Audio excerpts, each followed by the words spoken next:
preparing for this game and kind of watching Graydon and your one-on-one matchup, I guess what stood out about, Graydon's skill set and, what you had to, specifically defend or watch out for, for him?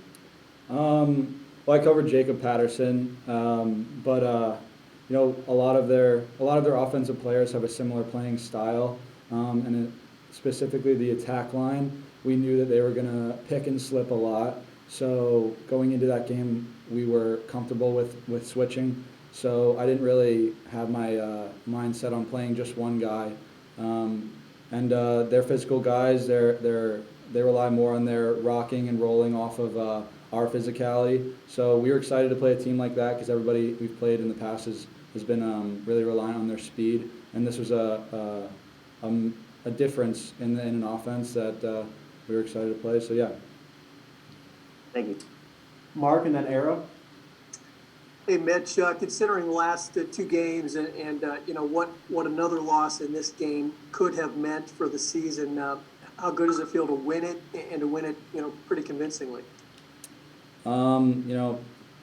Any win's great, but a loss is in the past in my mind, and this team going forward, I don't think it would change anything. The goal is to win the next game, and then the next game, and the next game. So just because we lost the past two, it doesn't really change our confidence level because we know that we are a great team and when we play well, and we just need everybody to do their job, and we know the pieces will fall into place.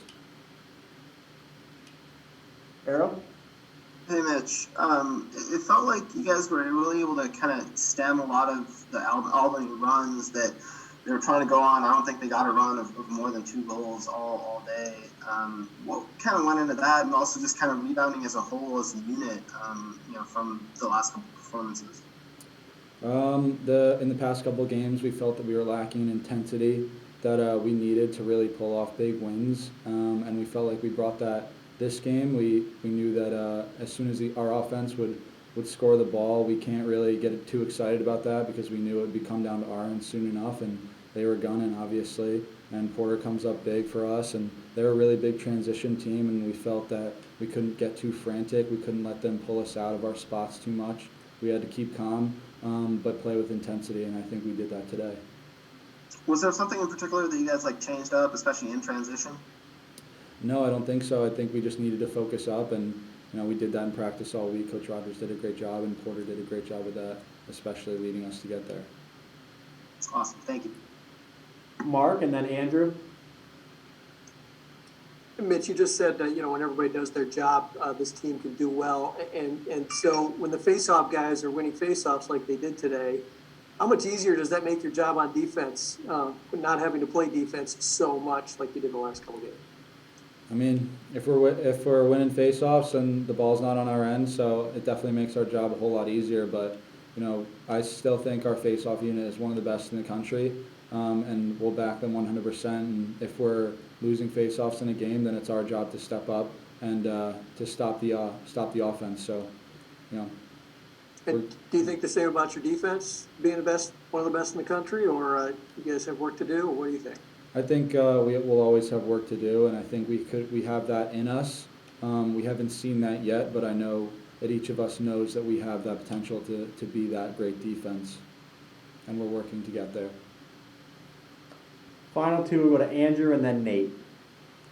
After playing 7 games and starting to make an impact on the defense, I guess how do you feel like you're operating at the same level, just comfort like at just in terms of being comfortable, that you were at Gettysburg? I know, back there, Hank was saying that, they would switch all picks except your matchup, and you would just operate one-on-one, and they had a lot of trust in you. Do you kind of feel like you've meshed that same way here at Syracuse through 7 games?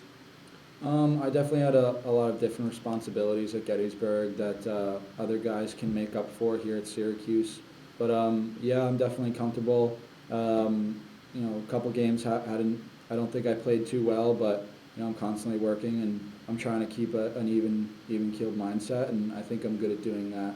So, yeah, I think comfortability has been with me since the beginning. And then Nate to finish us off.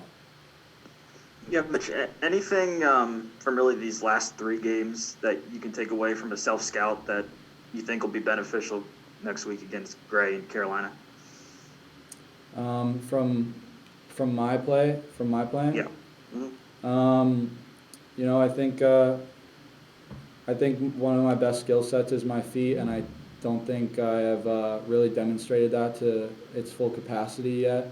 I think I didn't have great feet in a couple spots in a couple games recently, but you know, I think that's something that I can walk out this door and go play the next game and have great feet for the rest of the game. So that's all I'm thinking about. And you know, Chris Gray is a fantastic player, and I'm excited to play against him. And you know, the goal's no different.